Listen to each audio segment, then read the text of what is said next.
আজি আমাৰ জীৱনৰ এটি বিশেষ দিন, কাৰণ এইটো আমাৰ জীৱনৰ প্ৰথম বিদেশ যাত্ৰা। এখন হাতত পাছপৰ্ট আৰু এখন হাতত কাপোৰৰ বেগ লৈ আমি ওলাই আহিলো ভিয়েটনামলৈ বুলি। কিন্তু এয়া কি, আমাকচোন নমাই দিলে থাইলেণ্ডত।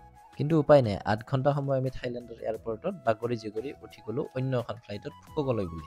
ফুকক পায়ে আমাৰ মুখত এপাচিমান হাঁহি, আৰু এই হাঁহি লৈ আমি উপস্থিত হলো গ্ৰেণ্ড ৱৰ্ল্ডৰ আমাৰ সেই হোটেলখনত। হোটেলৰ বেলকনিৰ পৰা আমি দেখিলো এক বিশেষ নৌকা যাত্ৰা, আৰু ইয়াক বোলে কয় ৱাটাৰ টেক্সি।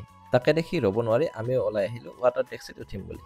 230 লাখ অৰ্থাৎ প্ৰায় 800 টকাৰে টিকেট কাটি আমি উপভোগ কৰিলো সেই প্ৰসিদ্ধ ৱাটাৰ টেক্সি। অৱশেষত আমি নামি পৰিলো খাদ্যৰ সন্ধানত। যিহেতু আমি কোনো ধৰণৰ চি ফুড নাখাওঁ, সেয়েহে আমি বিচাৰিছিলো ইণ্ডিয়ান ফুড, কিন্তু আমি বিচাৰি পালো চিকেন ফ্ৰাইড ৰাইচৰ লগত চিকেন ফো। শেষত আমি হোটেলৰ কথাত সোমাইছিলোহে মাত্ৰ, কিন্তু এনেতে শুনিলো বাহিৰত এক বিকট শব্দৰ পিছে পিছে আমি আহি দেখিলো বাহিৰত নৃত্য চলি আছে। তাকে দেখি আমি ৰ'ব নোৱাৰিলো, আমিও তাৰ লগত অলপ নাচিকিয়ে দিলো। তো এনেকৈয়ে আমাৰ পাৰ হৈ গ'ল আজিৰ বিশেষ দিনটো। ফুল ভিডিঅ'ৰ বাবে আমাৰ ইউটিউব চেনেলটো চাবলৈ নাপাহৰিব। পুনৰ লগ পাম দ্বিতীয় খণ্ডত।